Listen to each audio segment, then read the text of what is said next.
Bab 61 Penipuan. Josephine. Ketika dia merasakan kehadiran Josephine, Jonathan, yang membelakangi mereka, langsung berbalik. "Apa yang membawamu kemari?" Ini benar-benar Jonathan. Ketika dia melihat siluetnya sebelumnya, dia merasa itu mirip dengan Jonathan. Tapi, saat Josephine melihatnya, dia tidak bisa menahan diri untuk bertanya, "Jonathan, apa yang kamu lakukan di sini?" "Saya tinggal di sini." Jonathan menjawab dengan santai. "Bukankah aku sudah memberitahumu tadi malam bahwa aku tinggal di Villa No. 1. Juga, saya akan berada di sini kapanpun Anda ingin melihat saya." Petik 2. Sial, sebelum Josephine sempat mengucapkan sepatah kata pun, Margaret menutup mulutnya. "Bagaimana bisa sampah pengecut sepertimu tinggal di sini? Jonathan, aku benar-benar meremehkanmu. Aku tidak percaya bahwa kamu benar-benar menipu Josephine untuk menyewa sebuah rumah besar untuk mempertahankan sandiwaramu ini." "Cara, sandiwara apa?" Jonathan mengernyitkan alisnya. "Berhenti berpura-pura." Sambil meletakkan satu tangan di pinggulnya, Margaret menunjuk Jonathan dengan tangan lainnya.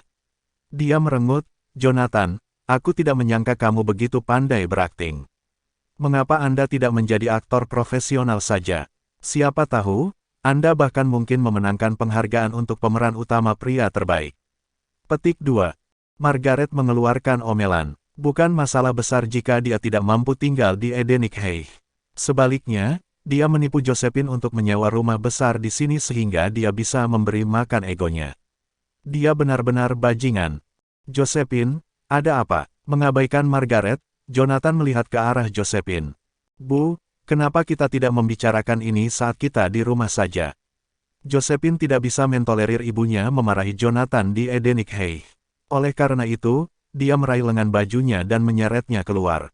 Namun, Margaret yang marah tidak peduli sama sekali.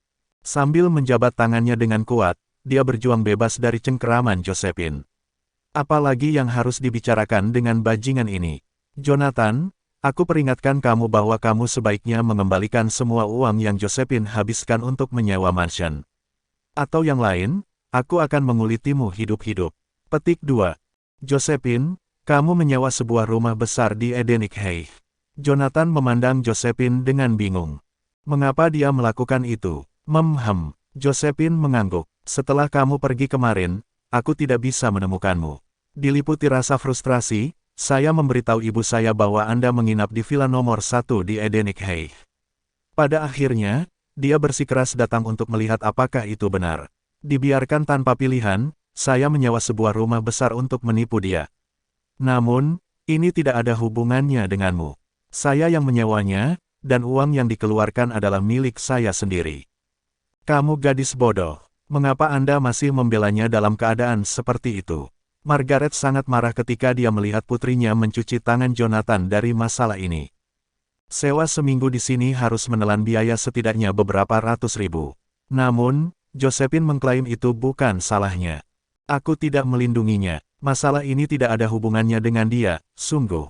Josephine menggigit bibirnya dan menambahkan, "Jika saya bisa mendapatkan uangnya kembali, saya akan melakukannya sendiri. Jika tidak, perlakukan saja sebagai pengeluaran saya sendiri. Jonathan tidak punya andil dalam hal ini. Kamu gadis bodoh. Anda akan memberi saya serangan jantung pada tingkat ini." Dada Margaret tidak bisa berhenti naik turun karena marah. Tepat ketika dia menunjuk Josephine untuk mengatakan sesuatu, dia kehilangan kata-kata. Sementara itu, Jonathan akhirnya menyatukan 2 dan 2. Setelah hatinya menghangat, dia menatap Josephine. "Karena itu, kamu menyewa rumah besar di sini demi aku. Hanya agar orang tuamu tidak mengejekku lagi. Aku hanya tidak ingin mereka berhenti memandang rendahmu. Saya juga berharap ke depan, Anda dapat menemukan pekerjaan yang layak untuk sekali daripada menjadi sombong sepanjang waktu," jelas Josephine sambil menatap Jonathan. Lagi pula, dia melakukan apa yang dia lakukan karena Jonathan membual bahwa dia tinggal di villa nomor 1 hanya untuk memuaskan kesombongannya. "Jonathan, kapan kamu akan berhenti sombong sepanjang waktu?" "Josephine, aku tidak pernah berbohong padamu sebelumnya dan tidak akan pernah melakukannya." Jonathan menatap lembut ke arahnya. "Saya tinggal di Villa No. 1. Jika Anda tidak percaya, mengapa Anda tidak mencoba menggunakan kunci di tangan Anda untuk membuka pintu villa?" "Apa gunanya mencoba?" Berapa lama lagi Anda berniat menipu Josephine? Margaret memarahi Jonathan. Jika kamu benar-benar mampu, kamu harus mendapatkan uang sewa yang dibayarkan oleh Josephine kembali daripada melanjutkan sandiwara ini. Pada akhirnya, Josephine masih harus membayar sewa atas namamu. Jari Margaret gemetar saat dia menunjuk ke arah Jonathan. Tepat ketika dia mengira menantu laki-lakinya yang tinggal akhirnya membuat dirinya sendiri untuk membeli villa nomor 1 di Edenic Heights, dia tidak menyadari bahwa itu hanyalah penipuan. Selanjutnya, putrinya sendiri bahkan harus membayarnya. Saya pasti akan mendapatkan kembali uang untuk Josephine. Jonathan tidak peduli dengan Margaret. Sebaliknya, dia memandang Josephine dan bertanya, Josephine, apakah kamu percaya padaku? Saya. Sambil memegang kunci di tangannya, Josephine ingin mencobanya. Namun, bagaimana jika saya melakukannya? Bisakah Jonathan benar-benar membeli villa No. 1? Ini adalah rumah paling mahal di Jadeboro. Hanya biaya untuk membangunnya saja akan mencapai ratusan juta. Karena itu, harga jualnya harus setidaknya 1 miliar. 1 miliar, tidak mungkin Jonathan mampu membelinya. Lupakan, Josephine menggelengkan kepalanya sambil menggigit bibirnya. Jadi bagaimana jika saya mencoba kuncinya? Yang kulakukan hanyalah memberi ibu kesempatan lagi untuk mempermalukan Jonathan. Josephine, percayalah, sekali ini saja. Jonathan tidak marah dengan jawaban Josephine. Sebaliknya, dia terus menatapnya dengan tulus. Kalau begitu, ayo pergi. Josephine memilih untuk mempercayai Jonathan meskipun dia tidak percaya bahwa kunci yang ada di tangannya dapat membuka villa No. Saya ingin melihat bagaimana Anda akan membuka pintu utama ke villa No. 1. Sambil mendengus keras, Margaret menyerbu mendahului Jonathan dan Josephine. Namun, sebelum dia bisa pergi jauh, dia bertemu dengan penjaga keamanan yang membawa mereka ke Edenic Heights sebelumnya. Saat dia melihat Margaret, penjaga itu berteriak dengan tidak sabar, ada apa? Kenapa kamu belum pergi? Jika kamu tidak pergi, aku harus menendangmu keluar. Saat dia berbicara, penjaga itu mengangkat tongkatnya dan mengusir Margaret seolah-olah dia adalah hama. Namun, saat dia melangkah maju, sebuah suara tiba-tiba terdengar dari belakang Margaret. Siapa yang memberimu hak untuk mengusir mereka? Setelah mendengar suara itu, penjaga itu gemetar ketakutan, seolah-olah dia disambar petir. Saat berikutnya, dia berlutut dan merendahkan diri di depan Jonathan. Bab 62 Saya memiliki satu syarat. Tuan Goldstein. Penjaga itu bahkan tidak perlu melihat, karena dia bisa mengenali Jonathan dari suaranya. Lagi pula, dia trauma dengan Jonathan malam sebelumnya. Faktanya, lututnya akan lemas setiap kali dia memikirkannya. Goldstein, maafkan aku tidak tahu mereka bersamamu. Penjaga itu benar-benar ketakutan. Tuan Goldstein, mendengar sapaan akrab itu, Josephine tiba-tiba menoleh ke arah Jonathan. Apakah Jonathan si Tuan Goldstein si penjaga yang disebutkan dengan hormat? Bagaimana mungkin? Bukankah Tuan Goldstein pemilik villa No. 1? Bagaimana bisa Jonathan? Apakah maksudmu kamu dapat secara acak menendang seseorang keluar jika mereka tidak bersamaku? Saat Jonathan mengernyitkan alisnya, dia membuat penjaga itu ketakutan sehingga yang terakhir bersujud dengan putus asa. Goldstein, maafkan aku, maafkan saya. Sepertinya pelajaran yang aku ajarkan padamu tadi malam tidak cukup. Kamu harus terus berlutut. Tidak mau repot-repot membuang waktu lagi bersamanya, Jonathan melanjutkan perjalanan menuju villa No. Di belakangnya, Josephine masih belum sadar. Jonathan, apa yang terjadi? Dia dengan cepat menyusulnya. Apakah kamu benar-benar pemilik villa No. 1? Ya, Jonathan dengan jelas menambahkan, sejak kapan aku berbohong padamu? Dari mana kamu mendapatkan uang itu? Josephine mengamati Jonathan, berharap tahu dari ekspresinya. Namun, tidak peduli seberapa keras dia melihat, dia tidak dapat mendeteksi apapun dari wajahnya. Mendiamkan, tidak terlalu keras, aku meminjamnya dari seseorang. Jonathan sengaja merendahkan suaranya. Rumah besar ini milik Zachary. Jadi, aku hanya mengambil kunci darinya. Lagi pula, dia tidak akan percaya padanya bahkan jika dia mengatakan yang sebenarnya. Alih-alih membuang-buang waktu, dia merasa lebih mudah untuk memberikan tanggung jawab kepada Zachary. Aku tahu itu. Josephine memelototi Jonathan. Aku ingin tahu apa yang telah kamu lakukan hingga Zachary berhutang budi padamu. Pertama, dia meminjamkanmu 20 juta. Dan sekarang, dia meminjamkanmu sebuah rumah mewah yang harganya ratusan juta. Apakah dia akan meminjamkanmu kediaman Raja Perang lain kali? Siapa tahu, Jonathan terkekeh. Jika saya memintanya, saya yakin dia tidak akan menolak. Jonathan tidak terdengar seyakin yang sebenarnya. Jelas, Zakari tidak akan berani mengatakan tidak. Kalau saja saya tahu Anda berhasil meminjamnya, saya tidak akan menyewanya. Pikiran bahwa dia telah menghabiskan ratusan ribu hanya untuk menyewa sebuah rumah besar membuatnya jengkel. Jika mereka berhasil menutupi kebohongan Jonathan, uang itu akan dianggap dihabiskan dengan baik.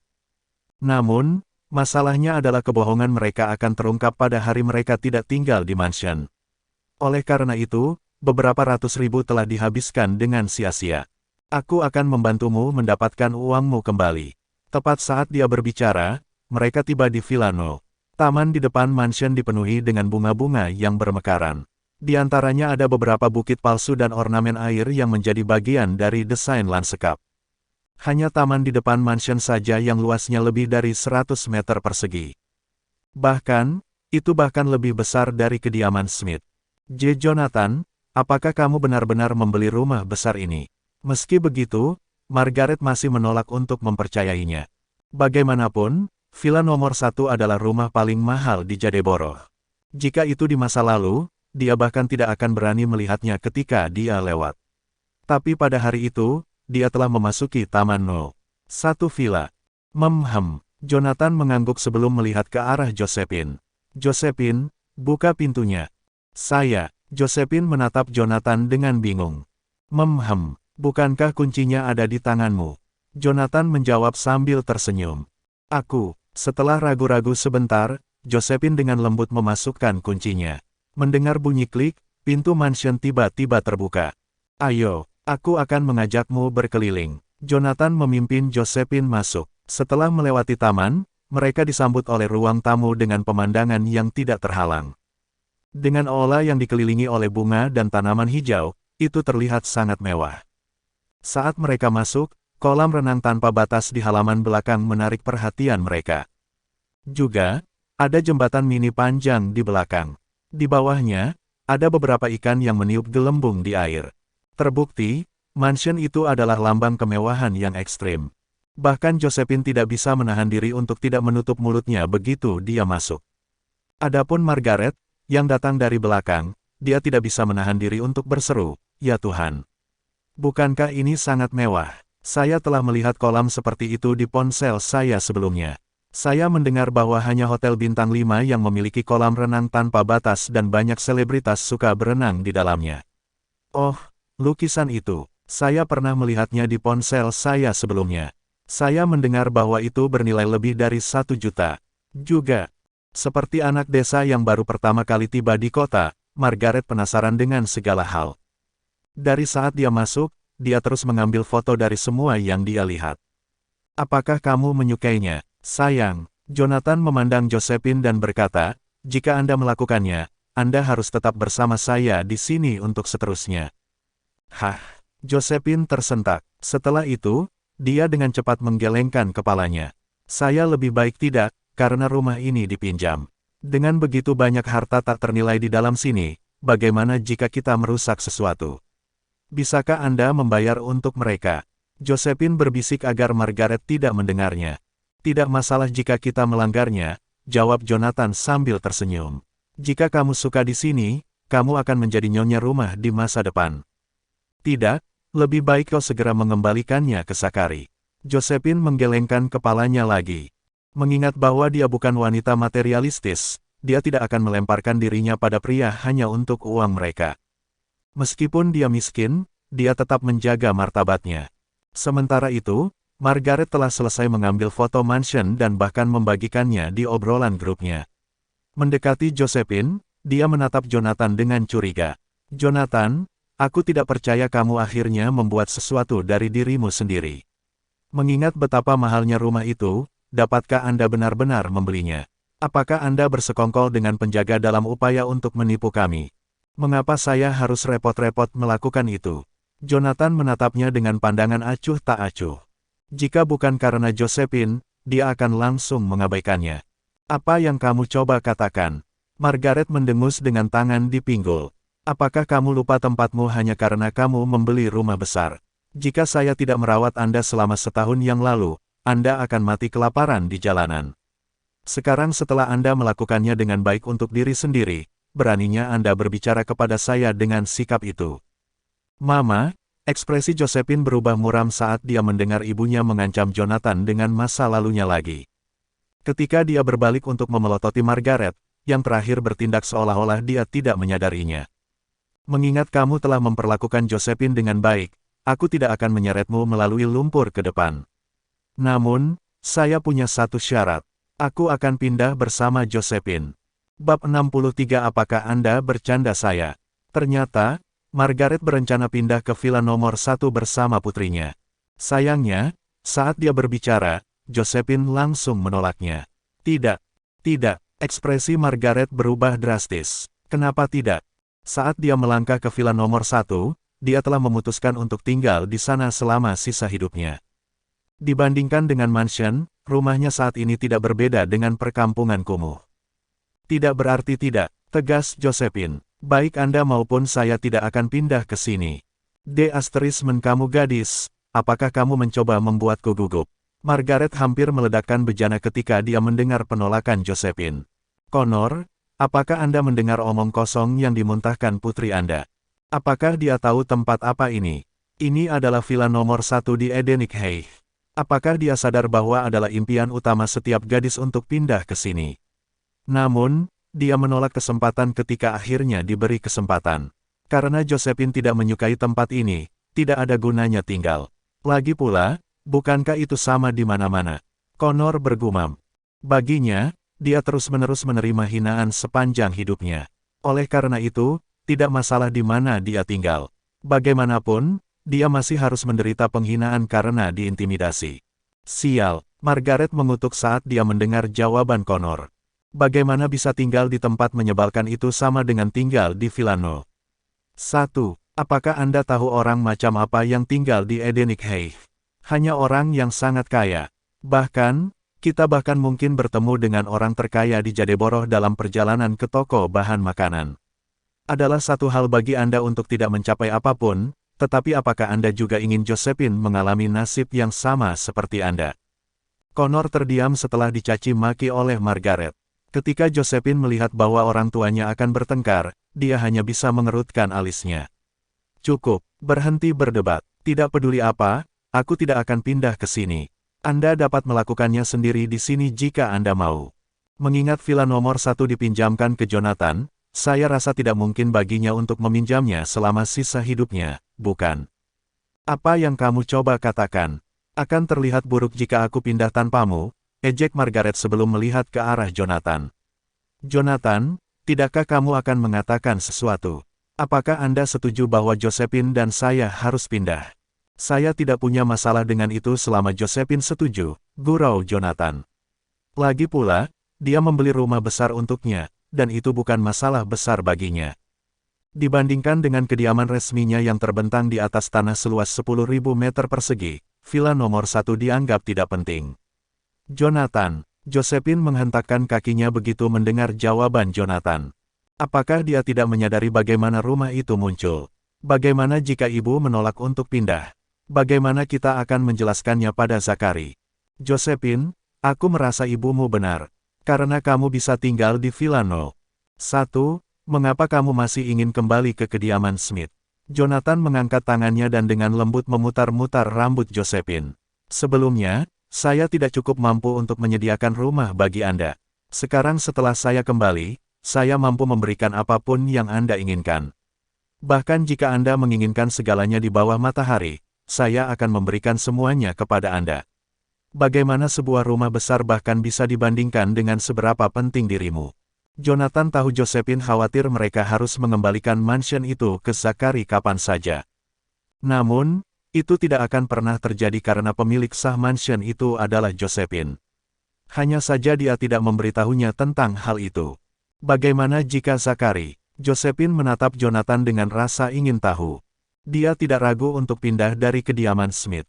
Bagaimanapun, dia telah menikah dengan Jonathan selama beberapa tahun sekarang. Selain itu, meninggalkan kediaman Smith akan sangat bermanfaat bagi Jonathan. Paling tidak, dia tidak akan diejek oleh Margaret setiap hari. Namun, rumah besar itu milik Zachary. Kemana saya dan Jonathan akan pergi ketika dia ingin kami mengembalikannya suatu hari nanti? Itu tidak akan pernah terjadi. Jonathan menyatakan dengan keyakinan. Percayalah, Josephine, dalam waktu beberapa tahun, aku akan membeli mansion ini dari Zachary. Pada saat itu akan menjadi rumah kita. Namun, jika Anda menyukai tempat lain, kami juga dapat membeli rumah di sana. Dimanapun Anda berada di dunia ini, disitulah rumah berada. Aku, tepat ketika Josephine hendak mengatakan sesuatu, lubuk hatinya yang terdalam luluh ketika melihat sorot mata tulus di mata Jonathan. Dimanapun saya berada, disitulah rumahnya akan berada. Pada saat itu, Josephine bertanya-tanya apakah dia harus mengevaluasi kembali persepsinya tentang Jonathan. Alasannya karena Jonathan 3 tahun lalu tidak punya keinginan atau nyali untuk mengatakan hal seperti itu. Saat itu, dia adalah seorang loafer yang tidak pernah melakukan sesuatu yang serius. Dia akan tinggal di rumah sepanjang hari melakukan pekerjaan rumah tangga dan membersihkan toilet. Saat itu, bahkan dia memandang rendah dirinya. Ikutlah denganku, karena terlalu banyak ruang di sini. Jika kamu tidak ingin berbagi kamar denganku, aku bisa meminta seseorang untuk menyiapkan kamarmu sendiri. Jonathan melanjutkan membujuk ketika dia merasakan bahwa Josephine ragu-ragu. Hanya jika Josephine pindah bersamanya, mereka memiliki kesempatan untuk menjadi pasangan yang benar-benar menikah. Saat ini, mereka hanya menikah dalam nama tetapi tidak secara substansi. Kamu gadis bodoh. Untuk apa kamu ragu-ragu? Margaret mengganggu Josephine ketika dia melihat bahwa dia masih memikirkannya. Ayo masuk. Sebenarnya, aku akan tinggal bersamamu malam ini. Josephine mungkin bersedia meluangkan waktu, tetapi Margaret tidak mau menunggu lebih lama lagi. Setelah terkena yang terbaik, tidak mungkin dia akan menerima sesuatu yang lebih rendah. Bukankah pindah malam ini terlalu terburu-buru? Josephine merasa seolah-olah dia tersapu oleh situasi itu. Bahkan jika dia setuju untuk pindah malam itu tentu saja terlalu mendadak untuknya. Akankah Jonathan berpikir bahwa aku tidak berbeda dengan gadis-gadis materialistis itu? Dan aku pindah hanya karena Villa No. 1. Tidak semuanya. Bagaimana bisa terburu-buru? Margaret mencibir. Josephine, izinkan saya memberi Anda nasihat. Jika Anda tidak segera pindah, beberapa wanita lain mungkin akan pindah di depan Anda. Saat itu, sudah terlambat untuk menyesal.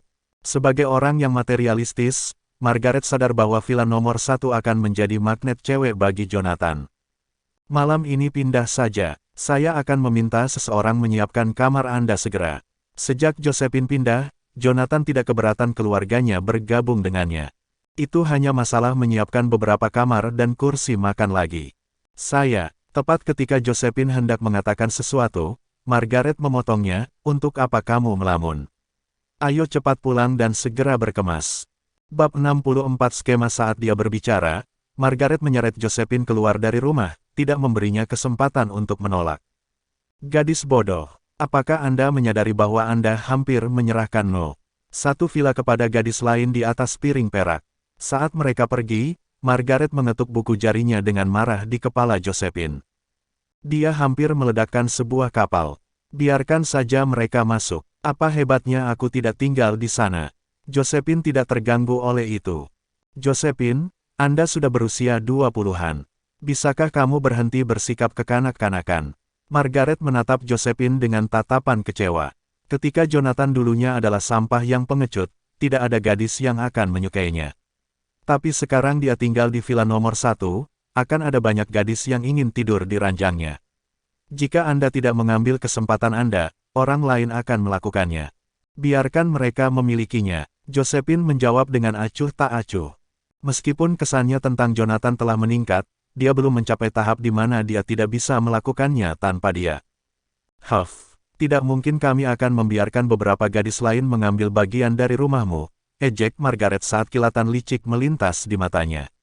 Josephine, setelah kamu pindah, kamu harus mendapatkan kepemilikan rumah yang ditransfer ke namamu.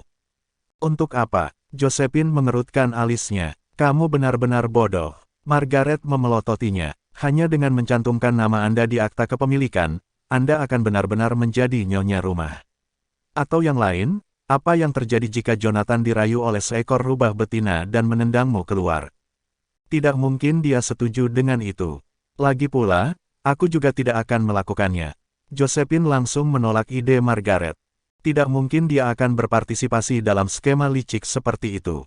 Bahkan jika Jonathan membeli rumah itu alih-alih meminjamnya, dia juga tidak akan melakukannya. Mengingat dia tidak ada hubungannya dengan rumah itu, dia merasa tidak punya hak untuk meminta kepemilikannya dialihkan kepadanya. Yang perlu Anda lakukan adalah membujuknya dengan lembut untuk melakukannya. Bukankah itu mudah? Margaret mencibir. Lagi pula, dia yakin dengan metodenya dalam menghadapi seseorang yang tidak berguna seperti Jonathan. Bu, untuk apa ibu membawaku? Ekspresi Josephine menjadi gelap secara drastis. Apa perbedaan antara apa yang Anda coba dan menipu seseorang? Gadis bodoh, bagaimana Anda bisa mengatakan hal seperti itu? Ini bukan penipuan. Anda tidak diragukan lagi adalah Nyonya No. Satu villa. Jadi, apa salahnya jika kepemilikannya dialihkan kepada Anda? Kekesalan Margaret tertulis di seluruh wajahnya. Mengapa putri saya begitu bodoh? 1 jam kemudian, Margaret menelepon perusahaan pindahan dan memindahkan semua yang mereka miliki dari kediaman Smith. Saat mereka tiba di villa nomor 1, dia berperilaku seperti nyonya rumah saat dia memerintahkan para penggerak untuk memasukkan semua yang dia bawa ke mansion. Dengan itu, villa nomor 1 yang mulia secara tidak sengaja terdegradasi oleh beberapa anak tangga. Namun demikian, dia mengkritik penggerak dengan tangan di pinggulnya. Hati-hati. Bisakah Anda membayar kompensasi jika Anda merusak sesuatu? Apakah Anda tahu di mana ini? Ini adalah villa nomor 1 di Edenic Hay. Rumah paling mahal di Jadeboro. Jika Anda menggaruk dinding, gaji tahunan Anda tidak akan cukup untuk membayarnya. Mengingat bagaimana dia berperilaku, mereka yang tidak tahu akan menganggap bahwa dia adalah pemiliknya. Adapun Josephine, dia kesal melihat bagaimana ibunya bertindak. Jonathan, kenapa kita tidak mundur? Sebelum Jonathan sempat mengucapkan sepatah kata pun, Josephine sudah tidak tahan lagi. Untuk apa? Jonathan menjawab sambil tersenyum. Kamu bisa melakukan apapun yang dia mau. Bagaimanapun, kamar Anda sudah siap. Haruskah saya menunjukkannya kepada Anda? Petik 2.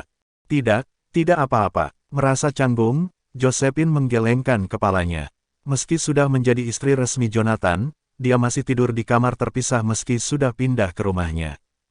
Tidak seperti di masa lalu di mana dia tidak akan repot, dia sekarang merasa bingung dengan situasinya. Jonathan, di mana kamarku? Saat Josephine berbicara, suara stiletto Emmeline mendahului kedatangannya. Nada suaranya benar-benar kasar, seperti nada Margaret. Bukankah aku sudah memberitahumu sebelumnya? Anda harus berbicara dengan baik kepada saya. Jonathan menjentikkan jarinya ke kepalanya. Kamarmu ada di lantai 2. Berhenti lakukan itu. Menutupi kepalanya, Emmeline menatap tajam ke arah Jonathan sebelum melangkah ke lantai 2. Dibandingkan dengan saudara iparnya yang tidak berguna, dia jelas lebih tertarik pada kamarnya. Abaikan dia, dia telah dimanjakan oleh ibuku. Josephine merasa sengit sebagai tanggapan. Meskipun mereka pindah ke rumah Jonathan, rasanya seolah-olah mereka malah membantunya. Bagaimana mungkin mereka tidak menunjukkan rasa hormat padanya? Itu tidak masalah. Lagi pula, dia tidak melihatku sebagai kakak iparnya. Jonathan tidak memiliki ilusi tentang karakter seluruh keluarga. Jika bukan karena Josephine, dia bahkan tidak akan melihat mereka. Dia tahu mereka semua hanyalah serakah dan sia-sia. Saat dia berbicara, Emmeline menghentikan langkahnya dan berbalik ke arah Josephine. Ngomong-ngomong, Josephine, beri aku 1.000. Untuk apa uang itu? Josephine mengerutkan alisnya. Teman saya mengadakan pesta ulang tahun. Tidak mungkin aku akan menghadirinya dengan mengendarai skuter listrik milikmu itu, kan? Juga, saya harus mendapatkan hadiah. Aku tidak bisa pergi dengan tangan kosong, kan? Emmeline membalas dengan sebenarnya. Mengapa kamu membutuhkan 1.000 untuk hadiah? Josephine memberinya tatapan tajam. Keluarga mereka tidak kaya. Bahkan ketika berbelanja pakaian, dia selalu tidak bisa membawa dirinya untuk membeli sesuatu yang mahal. Karena itu, dia terkejut bahwa saudara perempuannya ingin berbelanja secara royal untuk hadiah ulang tahun yang begitu mahal. Sesh, 1.000 bukan apa-apa. Apakah Anda tahu di mana pesta ulang tahun diadakan?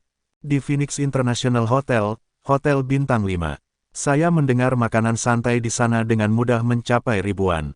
Memutar matanya, Emeline dengan tidak sabar menambahkan, selain itu, siswa lain datang dengan mobil mewah atau memberikan tas bermerek sebagai hadiah. Jika saya mendapat tas imitasi sebagai hadiah, bukankah saya akan menjadi bahan lelucon semua orang? Atau yang lain, mengapa Anda tidak meminjam mobil sport untuk mengirim saya? Meskipun dia jelas tahu Josephine hanya memiliki skuter listrik yang berderit, dia melanjutkan sindirannya. Pada saat itu, tidak ada yang akan menertawakanku bahkan jika aku pergi dengan tangan kosong. Bagaimana dengan itu? Saya melihat Lamborghini merah diparkir di luar kediaman kami. Mengapa kamu tidak meminjamnya untukku? Babak 65 pesta ulang tahun. Lamborghini merah. Ekspresi Josephine berubah muram saat dia melihat ke arah Jonathan secara refleks. Jelas, dia tahu bahwa Lamborghini itu milik Jonathan. Aku tidak meminjamnya. Josephine mengerutkan alisnya. Kamu sebaiknya naik taksi saja. Meskipun usianya masih muda, satu-satunya hal yang dia ambil adalah menjadi sia-sia dan mengambil hati orang kaya. Ketika Josephine melihat riasan tebal yang dikenakan Emeline, dia tidak bisa menahan perasaan marah. Dia bahkan tidak terlihat seperti murid. Puff, aku tahu kamu tidak akan meminjamnya untukku. Emeline sama sekali tidak terkejut. Sebaliknya, dia bersikeras sambil menyeringai, kalau begitu, beri aku 1.000. Saya tidak punya 1.000. Aku akan memberimu paling banyak 800. Josephine menolak permintaannya tanpa ragu-ragu. Betapa pelit. Sayang sekali kamu tinggal di mansion sebesar ini, cibir Emeline. Rumah besar ini dengan mudah berharga beberapa juta. Namun, Anda menjadi pelit untuk tidak memberi saya 1.000. Petik 2. Bagaimana kamu bisa berbicara seperti itu? Josephine marah mendengar kata-kata Emeline. Namun, Jonathan tidak bisa menahan tawa ketika mendengar kata-kata Emeline. Jika kami berhasil meminjam mobil sport merah untuk mengirimmu, apa maksudmu ketika kamu mengatakan akan menghadiri pesta ulang tahun dengan tangan kosong? Apa itu penting? Emeline mencibir, seolah-olah kamu benar-benar bisa meminjamnya. Mengingat Emeline masih muda, pada usia sekitar 18 dan 19 tahun, dia tidak sepenuhnya memahami pentingnya tinggal di Edenic High. Baginya, itu tidak lebih dari sebuah rumah yang lebih besar. Paling-paling, itu juga lebih mahal. Namun, dia tidak tahu seberapa mahal itu sebenarnya. Tentu saja, saya bisa meminjamnya jika saya mau, jawab Jonathan sambil tersenyum. Mobil itu milik saya, jadi, apakah Anda pikir saya bisa mendapatkannya? Petik 2. Kamu membelinya. Emeline tidak bisa menahan diri untuk tidak mengejek Jonathan. Oh, tolong, Jonathan, bisakah kamu berhenti membual? Mobil sport itu berharga beberapa juta. Bagaimana Anda bisa membelinya? Petik 2. Dari sudut pandangnya, Lamborghini lebih mahal daripada mansion. Dia bahkan berasumsi bahwa seseorang dapat membeli 2 rumah mewah dengan harga 1 Lamborghini. Kamu tidak perlu khawatir tentang apakah aku mampu membelinya. Malam ini, aku akan mengantarmu ke pesta temanmu. Jonathan meliriknya dengan jelas. Namun, jika saya mengirim Anda tidak akan mendapatkan 1.000. Apapun, jika Anda benar-benar dapat meminjamnya, saya akan memberi Anda 1.000 sebagai gantinya. Emeline membalas dengan ekspresi menghina. Sampai saat itu, dia tidak percaya Jonathan benar-benar bisa mendapatkannya. Anda harus menarik kaki saya. Tidak mungkin Anda bisa meminjam mobil sport mahal seperti itu, apalagi ini baru. Menurut Anda siapa sebenarnya Anda? Sepakat, tidak ingin membuang waktu, Jonathan mengeluarkan kunci mobil dan melemparkannya padanya. Ini adalah kuncinya. Apakah Anda tahu cara mengemudi? Apakah itu nyata? Melihat logo Lamborghini di kuncinya, Emeline dipenuhi kecurigaan. Mungkinkah kamu membuat kunci palsu hanya untuk membuatku malu? Mengapa kamu tidak mencobanya dan mencari tahu? Jonathan malas menjelaskan. Saat dia berbicara, Josephine mengerutkan kening padanya. Jonathan, apa yang kamu lakukan? Apakah Anda tahu betapa mudanya dia? Mengapa Anda memberi makan kebiasaan buruknya? Petik 2. Sejak dia membelikannya mobil, dia tidak pernah bisa menyetir sendiri. Lagi pula, dia khawatir menggaruknya secara tidak sengaja. Jika itu terjadi, mereka tidak akan bisa lagi menjualnya. Karena itu, dia kaget saat Jonathan ingin membiarkan Emeline mengantarnya ke pesta ulang tahun. Sayang, tidak apa-apa. Ketika dia melihat ekspresi wajah Josephine, dia meyakinkannya sambil tersenyum, karena dia menyukainya, biarkan dia memilikinya. Lagi pula, apa gunanya membeli mobil jika kita tidak menggunakannya? Tepat, Emmeline mendengus. Dia akhirnya mulai percaya pada kata-kata Jonathan. Bukankah inti dari membeli mobil untuk dikendarai? Lakukan apa yang kamu inginkan. Josephine sedang tidak ingin berdebat. Lagi pula, kamu membeli mobil, dan aku tidak punya hak untuk ikut campur. Pada saat itu, Josephine marah. Awalnya, dia berasumsi bahwa Jonathan telah berubah. Tapi sekarang, terbukti bahwa kebiasaan lama sulit dihilangkan. Afinitasnya untuk pamer telah mengangkat kepalanya yang jelek lagi. Sayang, kamu marah. Ketika dia melihat bahwa dia sedang marah, Jonathan berjalan ke arahnya sambil tersenyum. Sayang, jangan sibuk memikirkannya. Saya telah menemukan pekerjaan dan akan dapat menghasilkan banyak uang di masa depan. Karena itu, Anda tidak perlu menjual mobil. Saya membelinya untuk Anda gunakan sendiri. Percaya padaku, saya akan segera dapat membayar Zachary kembali untuk semua uang yang saya berutang padanya. Petik 2. Itu 20 juta. Dari mana Anda akan mendapatkan uang itu? Saat dia mengangkat topik itu, kemarahan Josephine meningkat. Berapa banyak uang yang harus dia hasilkan sebelum dia dapat melunasi semuanya? Juga, tentang rumah besar ini. Apakah Anda tahu berapa biayanya hanya untuk membangunnya sendiri? Memikirkan Jonathan membeli mobil sport dan meminjam mansion membuatnya semakin marah. Saya tahu, tentu saja, dia tahu berapa harganya karena dialah yang membelinya. Jika kamu melakukannya, lalu mengapa kamu bersikeras tinggal di tempat yang begitu mahal? Josephine memiliki ekspresi serius di wajahnya. Jonathan, bisakah kamu berhenti membuatku mengkhawatirkanmu? Mengapa Anda tidak dapat membeli rumah yang lebih murah dan menginvestasikan uangnya dalam bisnis yang sederhana? Untuk sekali, hanya membumi sedikit. Bahkan jika Anda menghasilkan 2 juta setahun, Anda masih perlu 10 tahun untuk membeli mobil sport. Faktanya, kamu harus kelaparan selama 100 tahun sebelum kamu dapat membeli rumah besar ini. Petik 2. 100 tahun terlalu lama, Jonathan menjawab sambil tersenyum. Beri aku 1 tahun. Dalam 1 tahun, baik mansion maupun mobil akan atas namamu. Sebenarnya, rumah itu sudah atas namanya. Namun, dia khawatir bahwa dia akan curiga bahwa dia telah melakukan sesuatu yang ilegal jika dia memberitahu dia tentang hal itu. Jelas, dia harus mempersiapkan mentalnya dan mengungkapkan identitasnya kepadanya secara perlahan. Jonathan, kamu. Josephine sangat marah dengan kata-kata Jonathan sehingga dia tidak bisa berkata-kata. Segera, tema desain seluruh mansion telah berubah atas instruksi Margaret. Suasana megah yang dulunya kini tergantikan dengan suasana pedesaan yang murah dan berantakan. Dengan perpaduan desain dan furnitur yang tidak konsisten, penataan Margaret menghasilkan kekacauan yang kacau balau. Namun, sangat mengejutkan semua orang, Margaret tidak mengganggu Jonathan untuk memasak atau melakukan pekerjaan rumah lagi. Sebaliknya, dia mulai menyibukkan diri di dapur. Dia sebenarnya tidak punya pilihan dalam masalah ini. Sampai Josephine mendapatkan kepemilikan rumah besar itu, tidak mungkin dia punya nyali untuk memperlakukan Jonathan dengan mengerikan seperti yang selalu dia lakukan. Lagi pula, dia khawatir dia akan mengusirnya suatu hari nanti. Jonathan, bagaimana makanannya? Apakah mereka sesuai selera Anda? Duduk di meja makan, Margaret memperlakukan Jonathan dengan kehangatan yang luar biasa saat dia terus menyajikan makanan untuknya. Jika Anda tidak menyukainya, saya akan mencari beberapa resep lagi dan mempelajari beberapa hidangan lagi, oke? Bab 66 Kamu tidak bersedia. Saat Margaret selesai, semua orang tercengang. Jonathan bukan satu-satunya yang menatap Margaret dengan curiga. Bahkan Josephine dan Emmeline menatap ibu mereka dengan heran. Semua orang bertanya-tanya apa yang sedang dia lakukan. Sejak 4 tahun lalu, ketika Jonathan harus tinggal bersama mereka, Margaret tidak pernah bersikap baik padanya. Bu, ada apa denganmu? Apakah kamu demam? Emmeline mau tidak mau mengulurkan tangannya untuk merasakan dahi Margaret. Namun, Margaret menepisnya dan membentak, diam. Jonathan, bagaimana? Mengapa kamu tidak mengatakan sepatah kata pun?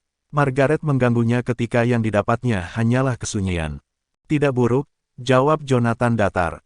Dia pasti merencanakan sesuatu. Tidak mungkin dia tiba-tiba bersikap baik padaku kecuali ada sesuatu untuknya. Itu terdengar baik. Jika Anda suka, saya akan memasaknya untuk Anda setiap hari. Cara Margaret tersenyum membuatnya tampak seperti rubah tua yang licik. Bahkan ketika dia menyeringai, akan ada kilatan jahat di matanya. Bu, apapun yang ingin kamu katakan, teruskan dan katakan. Jonathan sedang tidak ingin bermain-main dengannya. Oh Jonathan, apa menurutmu aku baik padamu hanya karena aku punya agenda? Margaret memutar matanya ke arahnya sebelum menjawab sambil tersenyum, sebenarnya, ada sesuatu yang ingin saya tanyakan dari Anda. Kapan Anda akan mentransfer kepemilikan rumah ini ke Josephine? Sekarang kalian berdua adalah suami istri yang sah, bukankah pantas untuk mencantumkan namanya di akta kepemilikan? Aku tahu itu, mengingat karakter Margaret, tidak mungkin dia membuka lembaran baru secara tiba-tiba. Mama, Josephine memelototinya, namun, Margaret pura-pura tidak memperhatikan saat dia menatap tajam ke arah Jonathan. Aku akan melakukannya kapan saja. Jonathan menjawab dengan ringan. Dia tidak keberatan dengan permintaan itu karena mansion itu sudah atas nama Josephine. Bahkan, namanya tidak tercantum dalam akta kepemilikan. Margaret terkejut dengan betapa mudahnya Jonathan menyetujuinya. Setelah mendapatkan kembali ketenangannya, dia menekannya lebih jauh. Kenapa kita tidak melakukannya besok? Semakin cepat nama Josephine ditambahkan, semakin cepat dia bisa menghela napas lega. Tentu, mari kita lihat kapan Josephine bebas. Jonathan menoleh ke arah Josephine dan bertanya, sayang, apakah kamu bebas besok? Saya sibuk. Josephine tidak bisa menahan diri untuk tidak menatapnya. Apakah Jonathan bodoh? Dia jelas tahu bahwa ini adalah jebakan yang telah dibuat ibu untuknya. Jadi mengapa dia jatuh ke dalamnya secara membabi buta? Kamu gadis bodoh. Margaret hampir meledakkan sebuah kapal. Tepat ketika dia akan melanjutkan, Josephine memotongnya, aku kenyang. Kalian pergi duluan. Dengan itu, dia berbalik dan naik ke atas. Di tengah tangga, Josephine tiba-tiba berhenti dan menatap Jonathan. Jonathan, ikut aku sekarang. Apa yang salah? Jonathan segera mengikutinya. Saat mereka masuk ke kamarnya, Josephine kehilangan kesabaran. Jonathan, apakah kamu benar-benar bodoh atau hanya berpura-pura? Tidak bisakah kamu melihat apa agenda ibuku? Tentu saja bisa, jawab Jonathan santai. Baginya, rencana Margaret seperti anak berusia 3 tahun. Kalau begitu, mengapa kamu ikut dengan itu? Josephine tidak bisa menahan diri untuk tidak memelototinya. Bagaimana Anda akan menambahkan nama saya ke akta kepemilikan? Jangan lupa, nama Anda bahkan tidak ada di sana karena rumah itu hanya dipinjamkan kepada Anda. Jonathan, apakah kamu sudah mengatakan begitu banyak kebohongan sehingga kamu mulai mempercayainya? Aku hanya akan meminta Zachary untuk mentransfernya kepadaku. Jonathan tidak terpengaruh oleh situasi tersebut. Namun, reaksinya membuat Josephine semakin marah. Transfer, itu mudah bagimu untuk mengatakannya. Mengapa dia mentransfer rumah besar yang bernilai ratusan juta kepada Anda begitu saja? Petik 2. Itu hanya akan seperti pinjaman. Ketika saatnya tiba, saya akan membayarnya kembali dengan harga pasar untuk itu. Jonathan tiba-tiba pusing. Saya baru kembali ke Jadeboro selama beberapa hari dan sudah berutang beberapa ratus juta pada Zachary. Di mana Anda akan menemukan uang untuk membayarnya kembali? Ini adalah beberapa ratus juta yang sedang kita bicarakan, bukan hanya beberapa ratus. Josephine marah dengan sikap Jonathan. Josephine, dengarkan aku. Tepat ketika Jonathan ingin menjelaskan, Josephine memotongnya. Simpan itu. Saya tidak akan setuju jika nama saya ditambahkan ke akta kepemilikan. Pokoknya, keluarlah sekarang. Aku lelah dan ingin istirahat. Saat dia berbicara, Josephine mengusir Jonathan keluar dari kamarnya. Ditinggalkan tanpa pilihan, Jonathan kembali ke ruang tamu. Saat Margaret melihatnya, dia bertanya dengan cemas, jadi, apakah Josephine setuju? Tidak, Jonathan menggelengkan kepalanya. Gadis bodoh itu akan menjadi akhir dariku. Margaret memiliki ekspresi muram di wajahnya. Jonathan, jika aku bisa mendapatkan ide Josephine, bisakah kita pergi dan menyelesaikan prosedurnya bersama? Tidak, kami tidak bisa. Mengetahui apa yang dia lakukan, Jonathan menghentikan idenya sejak awal. Jika Josephine tidak pergi, tidak mungkin aku ikut denganmu. Kamu, amarah Margaret berada di ambang kemarahan, tetapi dia dengan cepat menekannya. Jonathan, apakah kamu menyukai Josephine? Menyukai. Jonathan memandangnya dengan bingung, tidak tahu skema baru apa yang telah dia buat. Karena kamu menyukainya, aku yakin kamu tidak akan keberatan mentransfer kepemilikan mansion kepadanya, kan? Khawatir dia akan menakut-nakuti Jonathan, Margaret dengan cepat menjelaskan, aku tidak berusaha membuat Josephine mengambil rumahmu darimu. Saya hanya merasa bahwa memberinya kepemilikan rumah adalah bentuk keamanan terbaik yang dapat Anda berikan kepadanya. Rupanya, Margaret tetap licik seperti biasanya. Hanya dengan beberapa kata, dia berhasil memasukkan Jonathan ke dalam kotak. Jika Jonathan tidak setuju, itu berarti dia tidak cukup mencintai Josephine. Jika dia melakukannya, dia harus mengikuti rencananya. Bagus, selama Josephine setuju, saya tidak punya masalah dengan itu. Jonathan tidak terlalu memperdulikannya. Bagaimanapun, itu hanya rumah besar yang tidak penting. Anda setuju? Terkejut, Margaret membelalakkan matanya tak percaya. Dia mengira Jonathan akan ragu sejenak atau menolaknya. Sebaliknya, dia langsung setuju. Jonathan meliriknya dengan jelas dan berkata, makanannya mulai dingin. Mengapa Anda tidak memanaskannya? Petik 2. Apa katamu? Margaret tidak tahu bagaimana harus bereaksi ketika Jonathan tiba-tiba menyuruhnya berkeliling. Aku menyuruhmu untuk memanaskan kembali makanannya. Jonathan meliriknya. Saat Anda melakukannya, Anda harus mencuci semua piring. Juga, lantainya kotor, jadi tolong bersihkan juga. Jonathan, kamu. Margaret sangat marah. Selama ini, dialah yang memberi instruksi dan tidak pernah diperintah sebelumnya, terutama oleh orang tidak berguna seperti Jonathan. Apa yang salah? Apa kau enggan melakukannya? Kilatan dingin melintas di mata Jonathan. Jika kamu tidak mau, saya tidak punya pilihan selain mendapatkan pembantu rumah tangga. Pada saat itu, Anda mungkin harus menyerahkan kamar Anda padanya. Lagi pula, saya tidak mampu mengurus begitu banyak orang. Bab 67 Aku mohon padamu. Jonathan, kamu, menunjuk jarinya dengan marah ke Jonathan, Margaret menatap tajam ke arahnya. Beraninya kau berbicara padaku seperti itu. Ketika saya tinggal di kediaman Smith, bukankah Anda memperlakukan saya dengan cara yang sama? Jonathan menatap Margaret dengan dingin. Selama ini, dia telah menoleransi sikapnya pada akun Josephine. Sayangnya, dia hanya menekan keuntungannya dan memprovokasi dia lebih jauh. Apakah dia menganggapku karung tinju? Entah kamu pindah, atau lakukan apa yang aku katakan. Saat dia berbicara, Jonathan menyalakan sebatang rokok dan menatap tajam ke arah Margaret. Ketika mereka berada di kediaman Smith, dia akan mentolerir semua penghinaannya demi Josephine.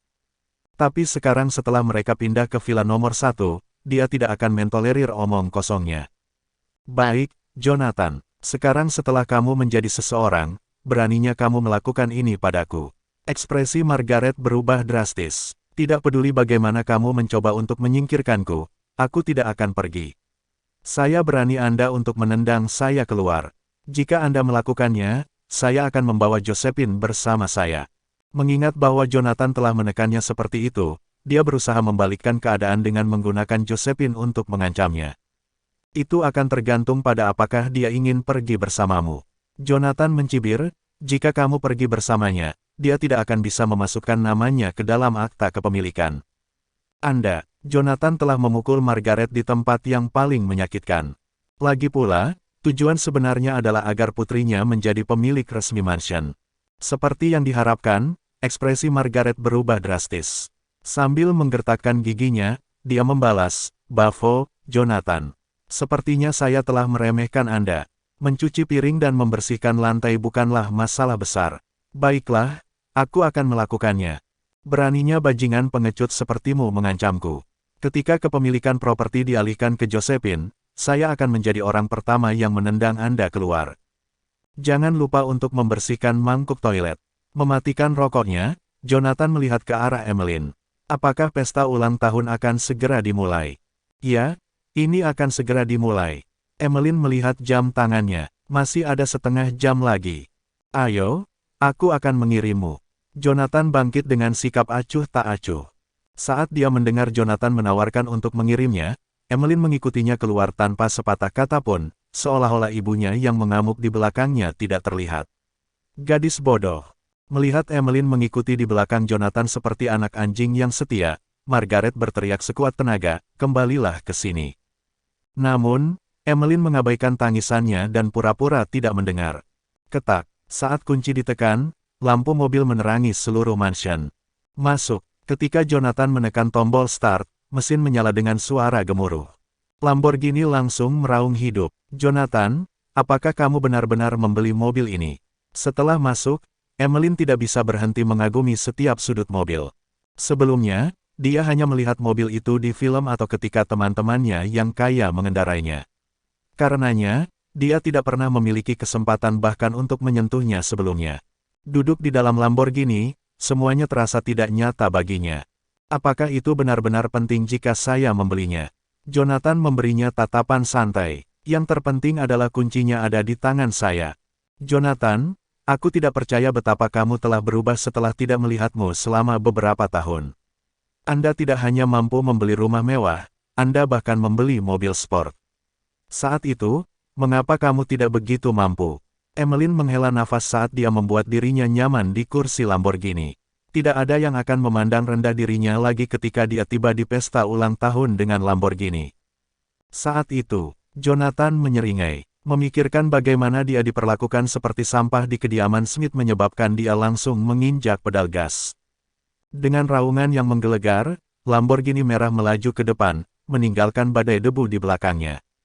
Jonathan, kalau nanti kamu bertemu teman-teman sekelasku, kamu harus memberitahu mereka bahwa kamu membeli mobil itu daripada meminjamnya, Emmeline mengingatkan Jonathan sepanjang perjalanan ke sana. Lagi pula, dia akan dipermalukan jika tersiar kabar bahwa mobil itu dipinjam. Aku hanya mengirimmu ke sana.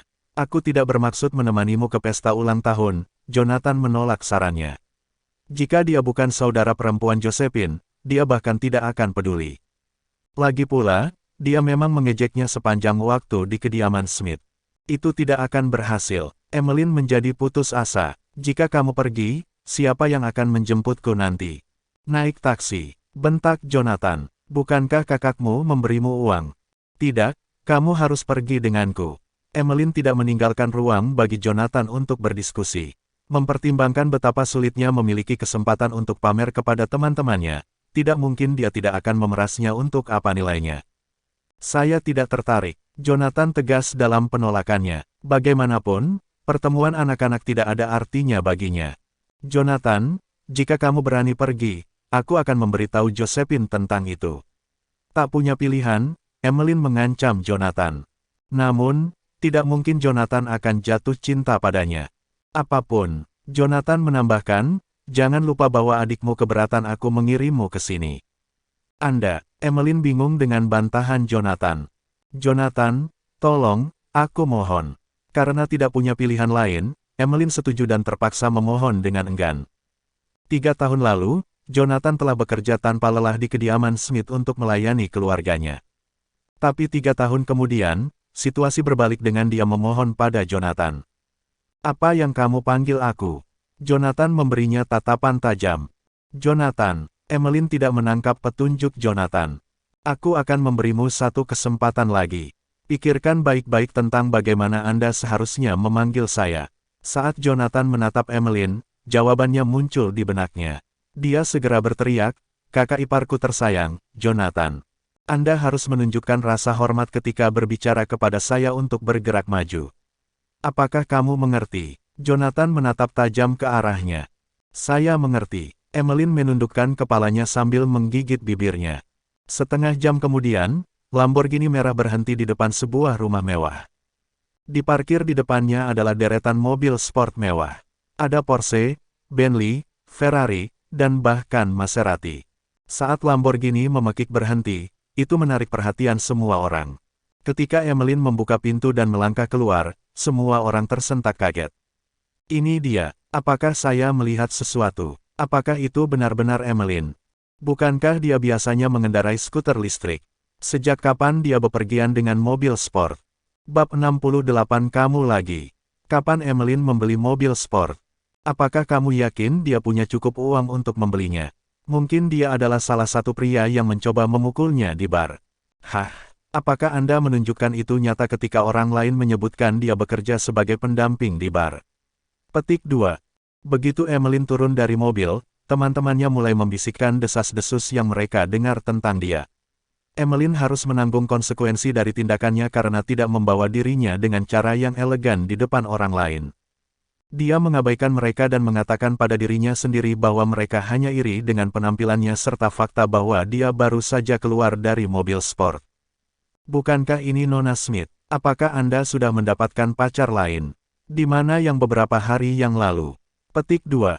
Emmeline bahkan tidak perlu menoleh untuk mengetahui identitas wanita di belakangnya. Dia yakin itu tidak lain adalah Sharon.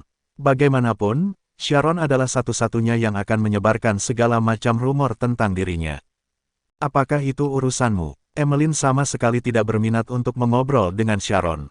Tentu saja, bagaimana jika Anda terinfeksi semacam penyakit setelah mendapatkan diri Anda satu demi satu setengah yang signifikan dalam waktu yang singkat? Sebagai salah satu teman terbaik Anda, adalah tugas saya untuk memastikan Anda menyadari konsekuensi dari tindakan Anda. Ekspresi Sharon menyiratkan sebaliknya ketika dia membuatnya terdengar seolah-olah dia benar-benar peduli pada Emmeline. Sejujurnya, dia selalu berpikir Emmeline tidak berguna. Selain terlihat cantik, tidak ada hal lain yang menonjol dari Emmeline. Yang dia lakukan hanyalah memukul pria yang berbeda dari waktu ke waktu. Apa bedanya dengan pendamping di klub? Mengapa kamu tidak membantu dirimu sendiri dan mengawasi Jory saja? Siapa yang tahu jika Anda akan terinfeksi di depan saya? Dia sepertinya bersenang-senang dengan wanita lain di klub beberapa hari yang lalu. Jika Anda bebas, saatnya Anda mampir ke rumah sakit untuk serangkaian pemeriksaan untuk memastikan Anda baik-baik saja. Petik 2. Kamu pasti mengarang sesuatu untuk memisahkan kita. Sharon berbalik untuk menghadapi Jory. Katakan padaku dia berbohong. Wajah pria di sebelah Sharon menjadi pucat dan kuyuk ketika dia mendengar Emmeline. Akibatnya, Jory tergagap, ini tidak lebih dari sebuah kebohongan.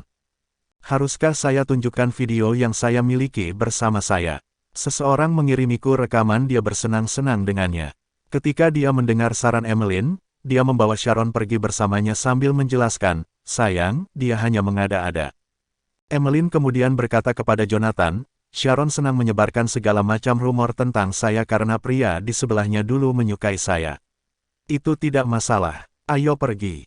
Jonathan tidak berniat untuk mencampuri urusan mereka dan tetap diam selama konfrontasi. Beberapa menit kemudian, mereka sampai di ruang VIP tertinggi dengan dekorasi mewah yang dapat dengan mudah menampung lebih dari 20 orang. Selain lampu gantung di tengah ruangan, ada beberapa mikrofon berukir berlian, meja marmer, dan mawar di mana-mana. Pada pandangan sekilas lain, dia melihat mawar diatur untuk mengeja nama seseorang, Nana. Nana yang mengadakan pesta ulang tahun malam ini. Jika saya tidak salah, sepertinya dia harus mengeluarkan biaya lebih dari puluhan ribu untuk merayakan kesempatan ini. Petik 2. Jonathan tidak peduli dan mengangguk sebagai balasannya. Selain Emmeline, dia tidak mengenal orang lain di ruangan itu. Oleh karena itu, ia menemukan dirinya duduk di kursi yang terisolasi di ruangan yang luas. Dia tidak dalam mood untuk menjalin hubungan apapun dengan anak-anak dan menganggapnya membuang-buang waktu. Emmeline, kamu akhirnya di sini.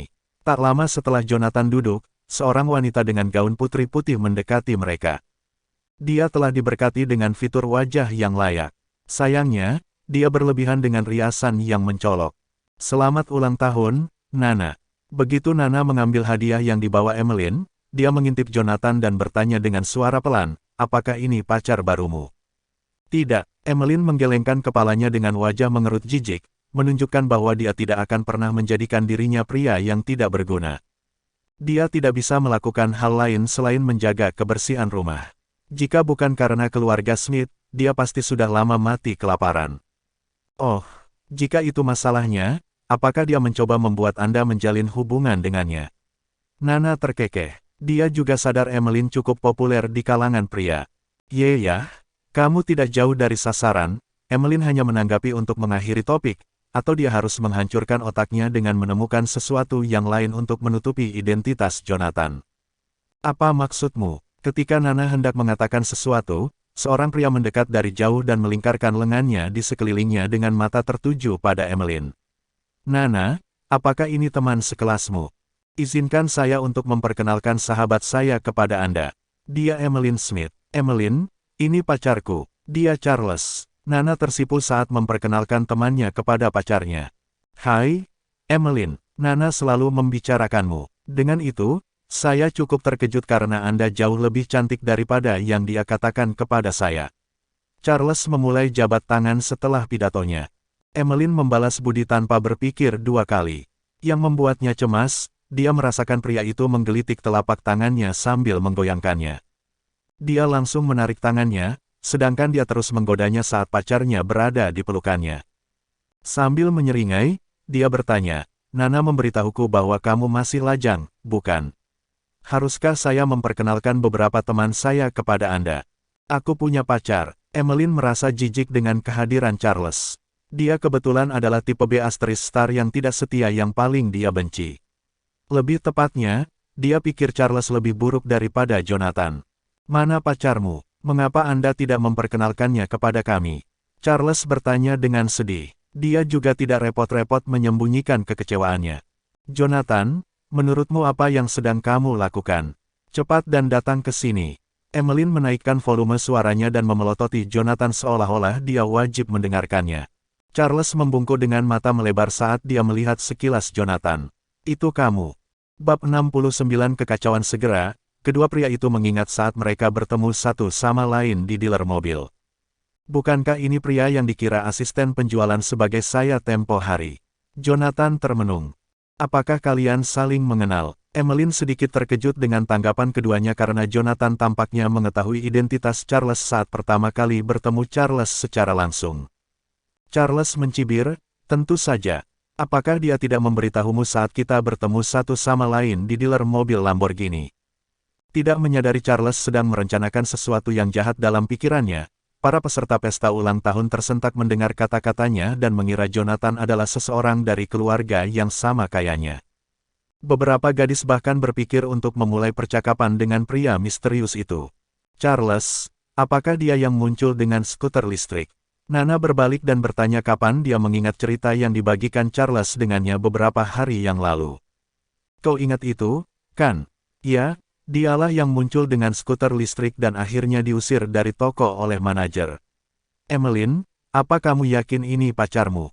Charles melanjutkan percakapan dengan sekuat tenaga untuk memastikan orang lain di ruangan itu bisa mendengarnya. Akibatnya, para wanita antusias yang berpikir untuk memulai percakapan dengan Jonathan berubah pikiran. Mereka mulai membencinya dan muak memikirkan kehadirannya. Apa dia tidak punya malu sama sekali? Beraninya dia muncul dengan skuter listrik di dealer mobil premium seperti itu. Charles, apa kamu yakin tidak salah orang? Nana tidak berniat mempermalukan Emeline. Dia memberi isyarat kepada Charles untuk bermain bersamanya untuk membantu temannya. Namun, Charles menentang gagasan untuk menunjukkan belas kasihan kepada Jonathan. Dia mencibir dan meyakinkan, tidak mungkin aku bisa salah mengira orang seperti dia, aku belum pernah melihat pria tak tahu malu seperti itu sepanjang hidupku. Dalam upaya untuk membodohi Jonathan, Charles menyarankan, mengapa Anda tidak bertanya kepadanya apakah saya mengatakan yang sebenarnya atau tidak? Tidak mungkin aku menunjukkan belas kasihan padanya ketika aku akhirnya menemukan kesempatan untuk mengolok-oloknya. Selama aku mempermainkannya, hanya masalah waktu sampai aku mendapatkan Emeline. Jonathan, apakah dia mengatakan yang sebenarnya? Emeline menghadapkan Jonathan dengan ekspresi muram karena dia tidak pernah merasa malu seperti ini sebelumnya. Ya, jawab Jonathan dengan acuh tak acuh. Apa masalahnya? Apakah saya harus muncul dalam satu set pakaian formal? Kapan itu aturan? Mengapa saya tidak bisa muncul dengan skuter listrik ketika saya hanya di sana untuk mendapatkan mobil Josephine? Para tamu berbisik di antara mereka sendiri ketika mereka mendengar jawaban Jonathan. Mereka tidak percaya dia punya nyali untuk mengakuinya.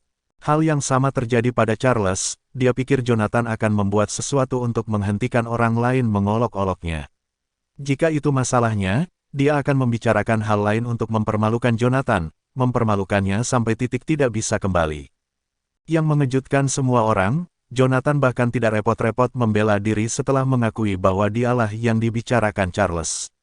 Dia pengecut. Bisakah dia setidaknya bertarung dan mencoba membela diri? Charles mencibir, apakah kamu mendengarnya, Emeline? Apakah kamu yakin dia pantas menjadi pacarmu? Kamu tahu apa? Bantulah dirimu sendiri dan putus dengannya sesegera mungkin. Jonathan, aku ingin kau segera pergi dari pandanganku. Emmeline berpikir untuk melarikan diri dari tempat kejadian untuk menyelamatkan dirinya dari masalah karena malu. Kenapa dia mengakuinya? Tidak bisakah dia membuat sesuatu untuk membuat mereka tetap dalam kegelapan? Dia membuatku malu lagi. Jonathan melirik Emmeline dan berkomentar, izinkan saya untuk mengklarifikasi sebelum keberangkatan saya. Sejak kapan berdandan hanya untuk membeli Lamborghini? Memang, saya pergi ke dealer mobil dengan skuter listrik, tetapi apakah itu masalah? Saya berhak bepergian ke sana dengan sepeda jika saya mau. Menatap mata Charles, Jonathan menambahkan, paling tidak, manajer toko tidak salah mengira saya sebagai orang lain dan mengusir saya keluar dari toko ketika dia menemukan kebenaran, tidak seperti seseorang di sini. Jonathan menyadari Charles berada di tempat ulang tahun sejak dia masuk ke ruangan itu. Dia pikir itu terlalu merepotkan untuk membuat keributan dari sesuatu yang sepele dan memutuskan untuk memecatnya.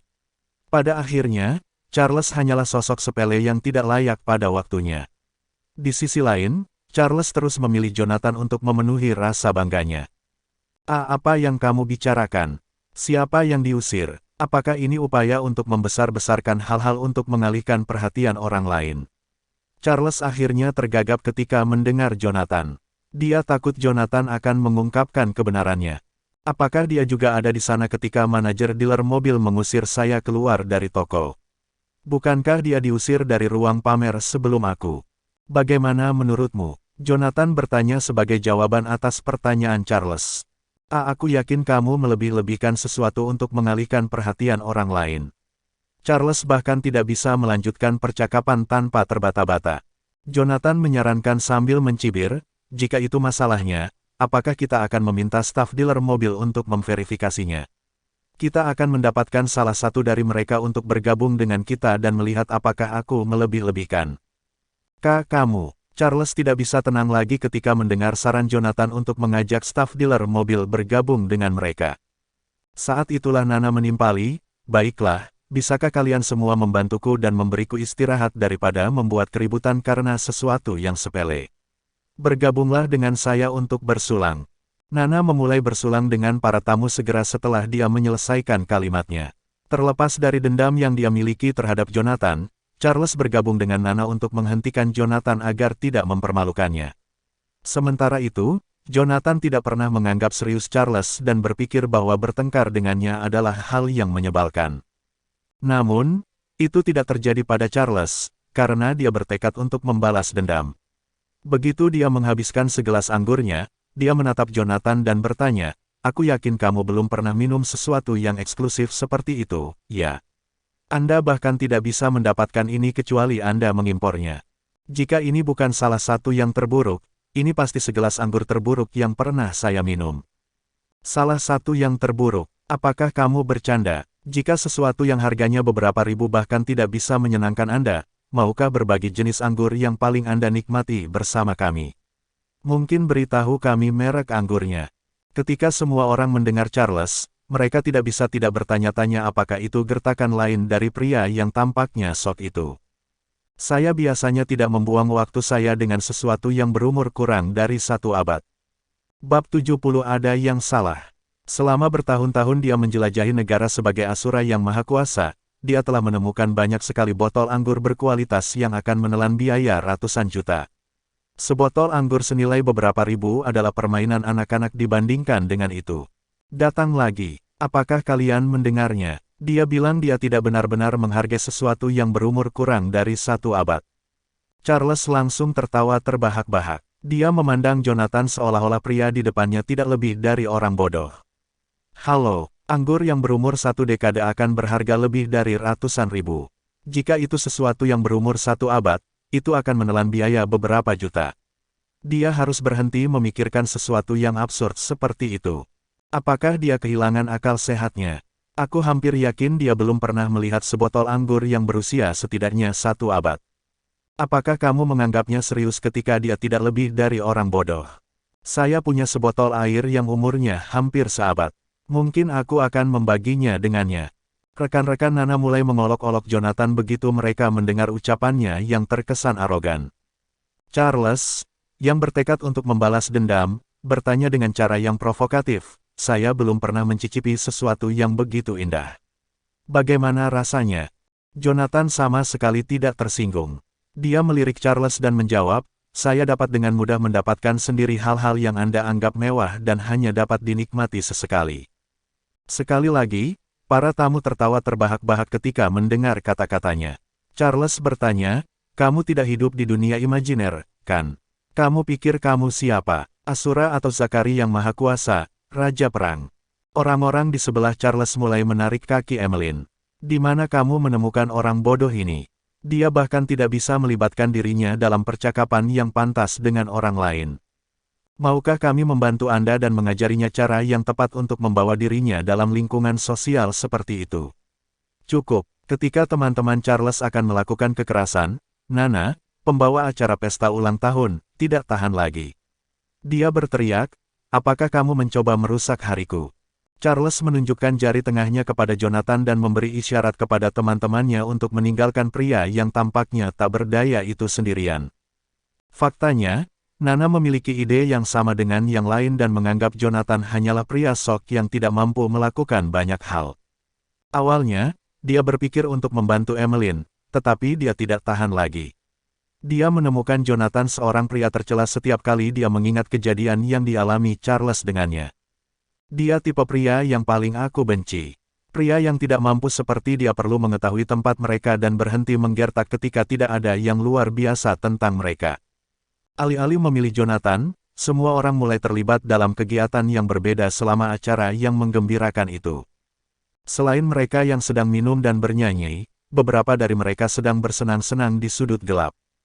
Tidak seorang pun, termasuk Emmeline, yang berniat menemani Jonathan. Sepertinya dia adalah wabah yang ingin dihindari semua orang. Meskipun kelihatannya tragis, Jonathan senang akhirnya dia memiliki kesempatan untuk menghabiskan waktu sendirian. Dia menganggap para tamu sebagai gangguan sejak dia bergabung dengan mereka di ruangan itu. Setelah beberapa putaran minum, sebagian besar tamu bahkan tidak sadar lagi. Mereka melepaskan diri dan mulai melakukan aktivitas cabul di dalam ruangan. Itu sama untuk Sharon dan Jory. Ketika mereka hendak menyelinap keluar dari ruangan, Charles yang hampir tidak sadar bertanya, kalian mau kemana? Jory berbalik dan mengumumkan sambil mengedipkan mata, untuk membuat beberapa bayi. Charles mengedipkan mata sebagai balasan dan memperingatkan pria itu dengan tatapan mesum, sebaiknya kamu tidak menyesali keputusanmu. Dia mulai menggerakkan tangannya di pinggang Nana tak lama setelah kembali ke kursi mereka di sebelah Emmeline. Tak lama setelah itu, Nana tidak bisa menahan diri lagi. Dia mulai mengerang dengan tubuhnya berkedut melawan keinginannya. Tidak tahan temannya terengah-engah dan menggertakkan giginya untuk menghentikan dirinya dari erangan, Emmeline berkata, Nana, kurasa sudah waktunya bagiku untuk pergi. Nana menghentikan Emmeline untuk pergi begitu Emmeline berdiri dari kursinya. Tidak, kami bahkan belum selesai merayakannya. Dia bahkan tidak bisa menyelesaikan kalimatnya dan akhirnya mengerang di depan temannya.